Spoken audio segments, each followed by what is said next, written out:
ऋषिकेश में गंगा जी के किनारे एक संत रहा करते थे।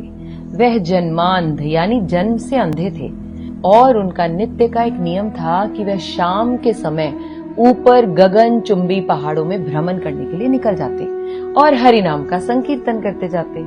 एक दिन उनके एक शिष्य ने उनसे पूछा, बाबा आप हर रोज इतने ऊंचे ऊंचे पहाड़ों पर भ्रमण हेतु जाते हैं, वहां बहुत गहरी गहरी खाइयां भी हैं और आपको आंखों से दिखलाई नहीं देता, क्या आपको डर नहीं लगता? अगर कभी पांव लड़खड़ा गए तो? बाबा ने कुछ नहीं कहा और शिष्य को कहा कि शाम को तुम मेरे साथ चलना। पहाड़ों के मध्य थे और बाबा ने शिष्य से कहा, जैसे ही कोई गहरी खाई आए तो बताना। दोनों चलते रहे और जैसे ही गहरी खाई आई, शिष्य ने बताया कि बाबा गहरी खाई आ चुकी है। बाबा ने कहा, मुझे इसमें धक्का दे दो। अब तो शिष्य इतना सुनते ही सकपका गया। उसने कहा, बाबा मैं आपको धक्का कैसे दे सकता हूँ? मैं ऐसा हरगिज नहीं कर सकता। आप तो मेरे गुरुदेव हैं। मैं तो किसी अपने शत्रु को भी इस खाई में नहीं धकेल सकता। बाबा ने फिर कहा, मैं कहता हूँ कि मुझे इस खाई में धक्का दे दो। यह मेरी आज्ञा है और मेरी आज्ञा की अवहेलना करोगे तो नर्कगामी होगे।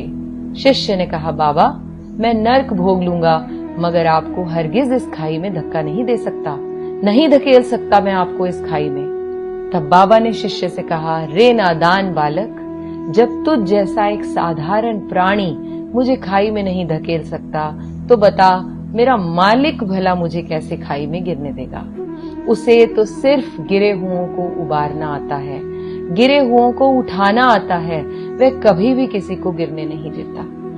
जब जब आपके मन में ये बात उठे कि परमात्मा ने क्या मेरे लिए कुछ सोच भी रखा है कि नहीं, क्या वो मुझे जीवन भर ये कष्ट ही देते रहेंगे, ये मुश्किलें ही देते रहेंगे, क्या परमात्मा मेरी तरफ देख भी रहा है या नहीं, तब उस पल अपने आप से कहें, वह पल पल हमारे साथ है, बस हमें विश्वास रखना होगा उस पर।